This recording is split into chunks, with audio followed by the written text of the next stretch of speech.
These last few years have made us question everything. Our relationships, our jobs, what constitutes an office, and who we are. In a world filled with chaos, confusion, and uncertainty, it's time for some clarity. It's time to start understanding one another. It's time to start understanding ourselves. We envision a world where everyone knows their why. But even more, we envision a world where everyone knows their WHY.os. Their why, their how, and their what. The operating system that drives you, that lets the world know where you stand, what your unique gift is, and most importantly, who you are. WHY.os. Are you ready?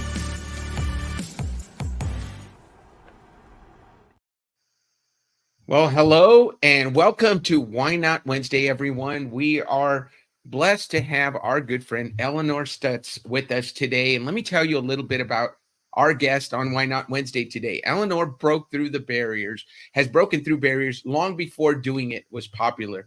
Against all the odds, she defied the old theme of women can't sell, to become the top producer at every company she ever worked, all the while ignoring attempts to get her to quit. Stutz's near-death experience showcased for her two visions, including her becoming a speaker and next giving her best to communities. The medical staff at the place where she went after her near-death experience referred to her as the walking miracle. She adopted the motto, believe, become, and empower as a result of that accident. As the CEO of Smooth Sales, Stutz adopted that same motto, believe, become, and empower. Believe in yourself, become the person you envision, and empower your audience to do the same. Stutz is on the social media committee for Inclusion Allies Coalition, and they're devoted to diversity, equity, and inclusion. Welcome to the show, Elinor. Well, thank you so much for having me, Dan. It's an honor to be with you. It's great to have you here. I'm looking forward to talking to you. You know, we met way back in April, and I know I invited you to be on the show. I'm so glad we finally made it happen.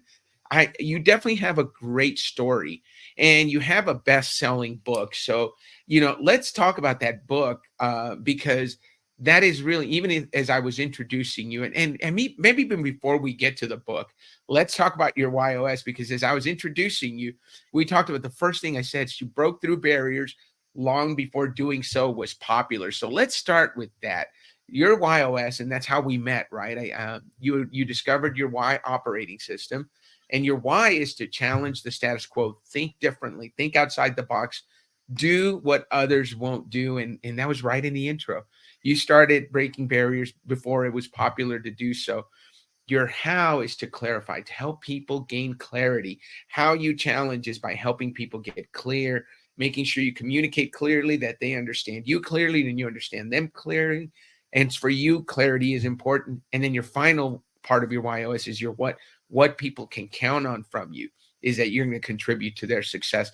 And that was all so really well captured. How does that fit for you, Elinor? Well, growing up, women were supposed to just aim for getting married and staying home and not having really much of a career. And my question was, why bother going through college and graduating if I can't have the career of my desire? And everybody said, oh, you'll never get married. I said, I'll find someone eventually, but first I want to focus on my purpose in life. And I came to realize it's your purpose, your passion, and perseverance that will get you to the goal of your dreams. And that's what happened along the way. There are going to be many hardships, obstacles, and occasional self-doubt. But if you keep drudging through everything hurled at you, you can get there. And that's part of breaking barriers. Statistics are made to be broken. You can do it.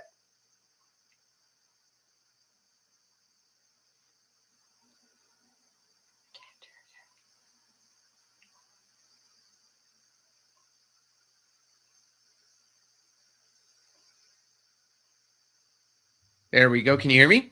Now I can, yes. Oh, perfect. I'm sorry about that. So you started out in a tough business, Elinor, copier sales. I mean, no harder business than that. Everybody who I talk to that's in sales says copier salespeople are the toughest salespeople in the world. And you were probably at the time one of the only women working there. Tell me about that experience. I was one of the only women. It took 6 interviews to corner the director of sales to hire me. And it was something he said, and I repeated his words, which I learned later is a sales technique: repeat the other person's words. And I was to sell an unknown brand of copier against the biggest and the best. Nobody in their right mind would take that job, but it was the only one outside of being a secretary that was available. So I cornered him and I said, what time would you like me to show up? 8 o'clock or 9 o'clock in the morning on Monday morning? And boy, I was greeted with the worst attitude you can imagine. The upside was I enjoyed sales. I enjoy meeting people, building relationships, having fun, sharing experiences. And everyone I met called me a breath of fresh air and kept inviting me back for more appointments until their director or CEO said, you've got to buy from her or I'm going to fire you for wasting company time. The 4th month, I was the top rep without knowing anything about what I was supposed to sell or how to sell it. And then the games got ugly. So tell me, so without knowing anything about the product, how did you succeed? And I love that you used a great one of the tried and true sales technique. Even on that sales director, you said, "What time would you like me to start? 8 or 9?" The option was not no. It was 8 or 9 o'clock, right? Yep. And so I'm sure that had to impress him. But what was it you think that made you successful without knowing the product, without knowing anything about the company? It was not giving in to no, or you can't do it. I always tried to keep an eye on my competition, the top 3 competitors, what they were doing, how I might do it differently. I'm always true to myself, authentic. I'm left-handed, green-eyed, and that's a small percentage of the population. Highly creative. And because I didn't know what to say, I thought I would just try to make friends with everybody I met. And it turned out that was the secret to my success. I was deemed a breath of fresh air and people wanted to do business with me. Over time, I realized that the definition of the smooth sale is to create a returning and referring clientele. That's exactly what I did. The other thing I did to up my game was to take a public speaking class, because I was very timid and afraid of making too many announcements in person. But the first night I was afraid to announce my name. The last night I was the grand prize winner because I ate it all up. It was the game changer for me. Sounds like you've always been a learner, Elinor, somebody that, you took an opportunity to take a public speaking course. And not only did you take the course, you just absorbed it and you said you were the grand prize award winner. So what kind of course was it? Was it like a Toastmasters? What did you do? It was a Dale Carnegie 3-month public speaking class.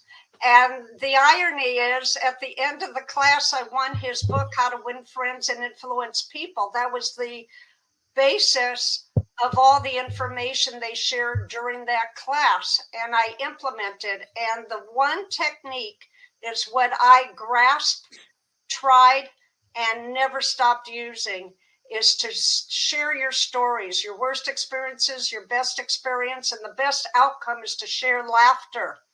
And when people feel they can laugh with you and share similar stories, they trust you. And that's when business starts to come your way. It's not about convincing people to buy from you. That's the worst thing you can do. It's about listening, asking questions, gaining insight about their experiences, and finding that bridge to match. And then you become authentic and business begins to bloom.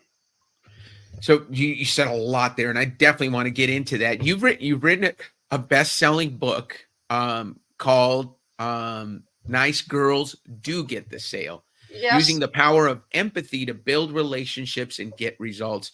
And you mentioned a few of those things just as we were talking. So you talked about building relationships, telling stories, getting clients to laugh, but you also talked about listening. And I know for salespeople, professionals out there, and my friends at Selling from the Heart are probably laughing if they're listening right now.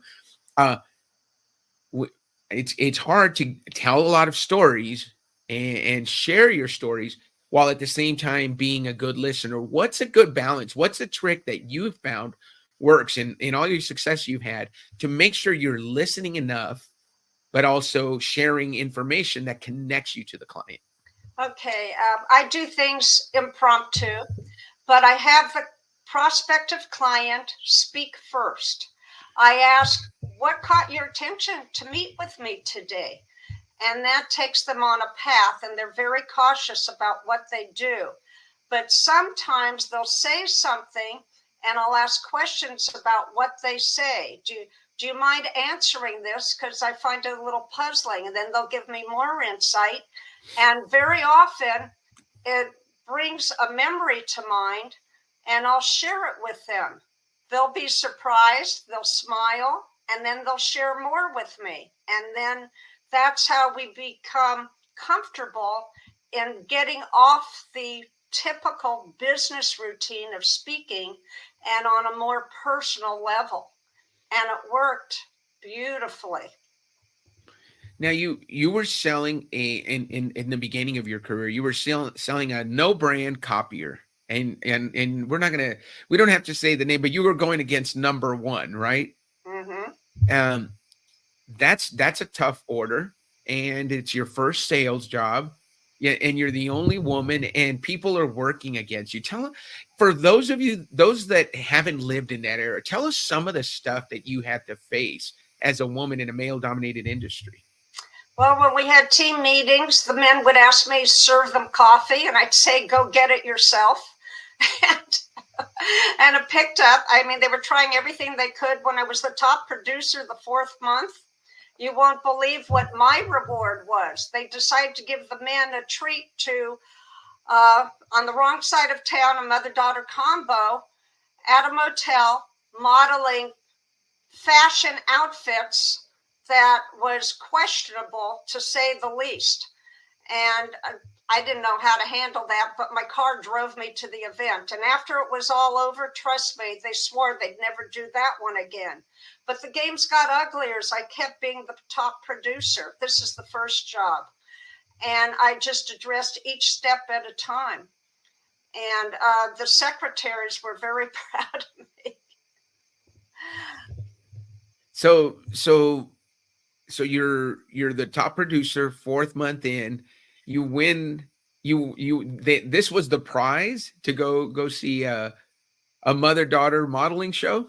Yes, the lingerie fashion show. And I said, hey, it's my numbers you're celebrating. Let's go to lunch, a movie. I'll even go to a ball game. And they said, nope, we promised the men. I didn't count, even though they were celebrating my numbers. So I had to take the upper hand, and I did. So, one of the things I can imagine, what inspired the title of the book? Nice girls do get the sale. What do you mean by what is meant by that? And tell us about where the genesis for the title came from. Well, it's very interesting you asked that. My book broke many records, including the first publishing house saying yes to the possibility of publishing it. And they loved the stories in there, and they entitled the manuscript. And I said, hey, wait a minute, you're leaving out 50% of the population. I don't know that that's a good idea. And they said, have patience, wait and see what the results are. So I said, okay, I certainly didn't want to disturb the opportunity to become a published author. It was never on my agenda. It just happened by another poor experience where I was laughed off the stage upon saying I was a sales trainer. People thought it was absurd a woman would know enough to sell, let alone be the trainer. And someone took me aside and said, to establish credibility, you have to write the book. So I did. And the book then broke many records. It was picked up by Time Magazine. I was on ABC TV News, and it quickly became an international bestseller. And at this point in time, it's evergreen among the classics. It will never go out of print. So the title proved itself, and men are reading the book today. Yeah, I don't think using empathy, building relationships, and getting results is gender specific, right? So using empathy, building relationships, and getting results sounds like it's worked for you for a very long time. You continue to win awards everywhere you went. And so you wrote the book. Did that lead to some opportunities? Once the book was published, you said you needed the book to gain credibility. Now you have credibility, and that led to a speaking career. Tell us about that. Oh, I had the unique opportunity to train with Les Brown, the inspirational speaker. And he heard about my near-death experience. And he said, I hope you don't mind. I'd just like to tweak it a tiny bit. It's to begin your talk with a question of the audience that will resonate with them. And then you'll be able to deliver what you want to say. And I tested it. And I couldn't believe what happened. There was thunderous applause after the first time. So I continued doing the same. Of course, I got more professional with delivery as time went on, and the same results occurred. So when you have an unusual story, ask a question to grasp their attention, and then you know they will listen through the remainder of the story. Great tips. And I love Les Brown. So thank you for sharing that with us. So he coached you a little bit on how to begin your keynote talks, and you did that successfully for quite a while. You also have a second book, and the second book, I'd love to hear more about it. Hired. How to use sales techniques to sell yourself on interviews. Yes, this is what the book looks like. And my community service work initially began with helping job seekers to realize they needed to use sales techniques in order to earn the new job that they desired. And the best example was I was giving a live talk, and someone came in who was an engineer, and he said, I want you to know I don't believe in any of this. I just came here to prove it to myself. And I politely said, okay, I'm so glad you did. Will you do me one favor? He said, what's that? I said, please wait till it's over. Everyone leaves, and you tell me whether you still believe it's nonsense or not. He kept his promise. And afterwards I said, please tell me what you think now. And he said, I owe you a big apology. I'm going to buy your book. So, and then over time, as I trained many people on how to sell themselves on interviews, it became very popular, the book. I love that the technique you used, and Gary Sanchez, if he's listening, he's going to say, hey, I talk about that all the time. You agreed, and then you redirected, right? Say, you know what? You might be right. This could be all gobbledygook, but let's finish the presentation.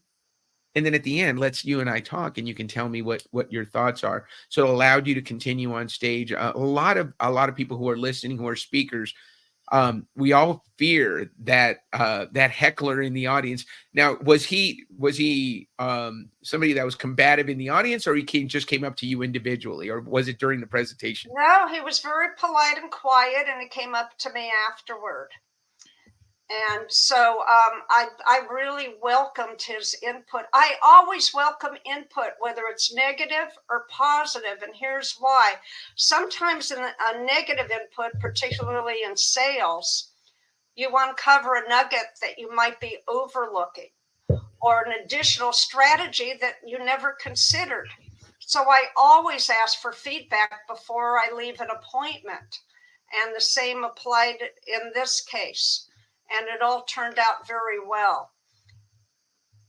You know, as I read the banner, so in Hired, you assert the fact that the interview is not about you. It's about how well you will solve the company's problems. And this is the only way you will get a job you actually enjoy. So it's not an interview about your skills, your resume. You say it's about how well will you solve the company's problems. Tell us tell us about that insight and how we can practically use it. If someone going for a job interview, how do they prepare themselves to solve the company's problems? There's so much information today, but I'm sure you've got some great tips. Yeah, well, it's traditional, but it still works. You need to review the company website, and today you can review the reviews that are written about the company, where they excel and where they need improvement, and then research the industry and check out their top 3 competitors, what they may be doing differently or similarly. See what resonates with you, and then have these talking points at your fingertips to express in the interview. So it's almost like you're saying, hey, you almost have to rehearse for the interview, having those talking points. Are you a big fan of that? Just making sure that stuff flows off your tongue really easily. As a speaker, I'm sure you believe in the power of rehearsal, but it sounds like that's something you might recommend for someone who is interviewing. It's certainly a very good place to start, but I want you to know, when they interview salespeople, the craziest questions are asked. And this is a funny story if you'd like to hear it. Let's do it. It was my 4th job, and I couldn't believe it. The woman asked me, if I could be any animal, which one would it be? And of course I'm thinking, what a dumb question. But then I caught myself, and I remembered that years prior, we had taken an African safari in Kenya and Tanzania. And I used to admire the animals running in the plains. And my favorite was the giraffe, because the fur glowed in the sunlight. It was very graceful running. And I shared that with the interviewer. But then I said, salespeople are always accused of taking low-hanging fruit and never trying something more complicated. The giraffe has the longest neck, and I could get high-hanging fruit and outshine everybody. And she said, you're hired. That is so good. Talk about taking taking a negative, right? A weird question. What animal would you be? And turning it into a positive. And then you did something really, really good there too. You redirected into the sales analogy, right? So salespeople want the low hanging fruit. Giraffes go for the high hanging fruit, and then you applied that to yourself. Right. That's, One of my techniques is to connect the dots as much as possible so that people see where you're coming from and it makes sense to them.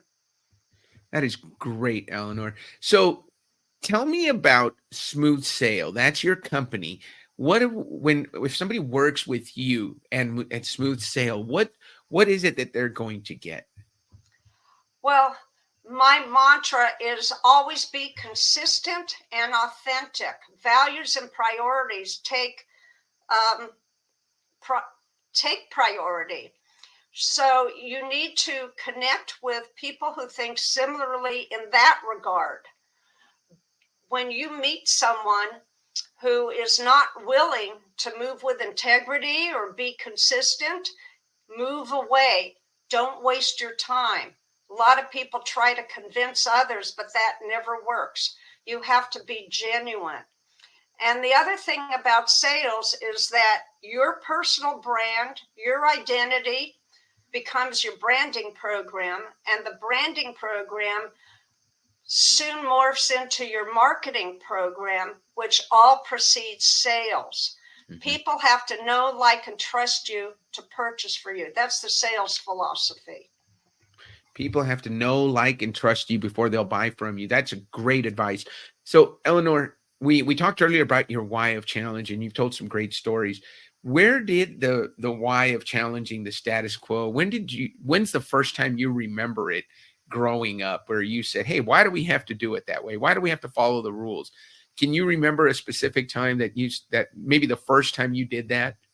Well, it all began at an early age. I came home crying from kindergarten. My father heard what happened. He said, if you don't stand up for yourself or speak up for yourself, no one else will. And that's when I took the bold step for speaking my mind, but hopefully in a diplomatic way. And all through school, people told me I was crazy, but it worked to my advantage. And I always sought out people who thought similar or had similar goals. For a long time, I was by myself. I make no apology for it. People told me I was crazy for going into sales, but I wanted a career.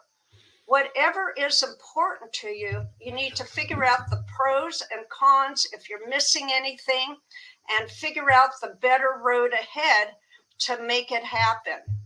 And I always challenge people with questions politely. My first sale was for Girl Scout cookies at age 10. And the woman coming to the door, the first person said, "Oh, honey, my doctor told me I can't eat sweets anymore. I'm so sorry, or I purchased from you." And I stood there staring at her. I didn't know what to say. Well, I knew what to say, but I didn't know if it would be diplomatic enough. And she said, finally, "Do you have a question?" I said, "Yes." "Do you have nieces, nephews, grandchildren? If you kept goodies in your pantry, might they not visit you more often?" And the woman looked at my mother, said, "God, she's good." And she purchased 10 boxes of cookies. That is fantastic. So many great origin stories for salespeople, right? I know all of us remember that first sales job, or that first, for me, it was yearbook sales in sixth grade. For you, it was Girl Scout cookies. Elinor, a big part of your life is something that changed your life was a car accident that you had. You had a near-death experience, and that's where your motto, believe, become, empower. Believe in yourself, become the person you envision, and empower your audience to do the same, came from. Tell us about that moment. What was it like? Tell us as much as you want to share, and how that shaped your creating your motto. It made all the difference for my life moving forward. It was actually an irreparable broken neck was the best thing that ever happened to me. Hard to believe, but true. I finally, after 11 jobs, 11 years, I took one day off for myself. I'm at a red light, waiting to make a left turn. Someone's not paying attention and slams full force behind me in my car. And I told the doctor I could feel my brain swing around in my head. It was about 60 miles an hour. I was in terrible pain for 10 years. No one wanted to touch me. And then I say, thankfully, 10 years later, I was a passenger. It was a rainy night. The car slowly skidded into a lamppost. And I timidly said, "I think you better call an ambulance." So there I was on a stretcher in the hospital waiting to be admitted. My family was in consultation, and suddenly I heard these bursts of sobs. But I had a whole different experience. Two visions came to me. One was of me becoming a speaker, and in my mind I said, yes, that's what I always wanted to do. I saw a blink of a gold light. To me, it signified that would happen. A beautiful gold light encased my entire body. The first vision faded, a second vision came up, and it was my life report card. The left-hand side, I had high life marks. The right-hand side was a complete embarrassment entitled community service. In the moment, I promised to myself and the great beyond that I'd begin giving back to communities any way I could. But being the salesperson, I had one stipulation. I said, but to do my best, I have to be able to walk out of this hospital on my own. And I saw another brilliant blink of a gold light, and then the light over my body slowly but surely dissipated. And my family came over, and I said to them, go home, get a good night's sleep. I'm going to be fine. But then that night, all kinds of miracles happened. It's a very long story, so I won't go into it now. But the next morning, I was heavily medicated, told I'd have 2 minutes to meet the surgeon. I was expecting words of encouragement. Instead, he said to me, Mrs. Stutz, when you wake up, most likely you will be paralyzed. Given what happened the night before, and hearing most likely told me he didn't expect me to survive. So using sales skills and standing up for myself, I shot back with every ounce of energy left in me. I said, doctor, when I wake up, I fully expect to be well. My words set him back on his heels. Hours later, he's standing over me, And he's saying, Mrs. Stutz, there's no rhyme or reason for what just happened, but in 4 days, you will walk out of this hospital. Wow, that is Elinor. That is a great story, and what a beautiful example of willing something, right? Believing in something, and then helping the people around you believe. Because I can imagine the surgeon was not trying to make sure you didn't make it through surgery, but I think that boldness that you gave him probably gave him the confidence to do even better because you had such a will to live. Oh, I never even thought about that piece. Thank you. I was just surprised he would give me indication I wouldn't make it. That kind Yeah, of shocked me. I love it. The medical staff referred to you as the walking miracle. You adopted the motto. Tell us about the motto: believe, become, empower. How did that was shaped by that? But tell me where it came from for you. Yes, well, truthfully, I never believed in these type of stories. I couldn't possibly make it up. And many things occurred that night in ICU and in the lab where they were doing experiments on me. They actually hammered a metal halo into my forehead with screws. And the typical practice was to put 5 pounds of weight on your spine and attach it to that halo. But that wasn't working on me. So a doctor from New Jersey, I was in California at the time, shows up out of the blue and says, I'm a brain surgeon. I'd like to do an experiment on you. And I said, yes, please. That's what I've always needed. I always have humor, even in dire times. So he put 60 pounds of weight on my spine, and instantly I could feel my spine straighten out. He told his students what he did, and I read facial expressions. Their eyes almost popped out of their heads. They had never heard of this before. It was a once in a lifetime episode. So everything that night gave me more motivation to believe that I would be well. So out of that, after combing over everything that occurred that night for months, I came up with believe you can do it, become that person, and empower others to do the same. And that's where my community service effort came into play. That is fantastic. Elinor, can you believe it? We're done. We're half an hour in. Thank you so much for sharing with us. I love the ending note there. What do you say? We're going to finish with believe in yourself, become the person you envision, and empower your audience to do the same. What do you say we end the show on that note, Elinor? Why not? Thank you so much, Elinor, for being on. Thank you, everyone, for listening. Elinor, I look forward to talking to you again soon. Congratulations on all your achievements, and thank you for being a guest on Why Not Wednesday. Thank you. I welcome future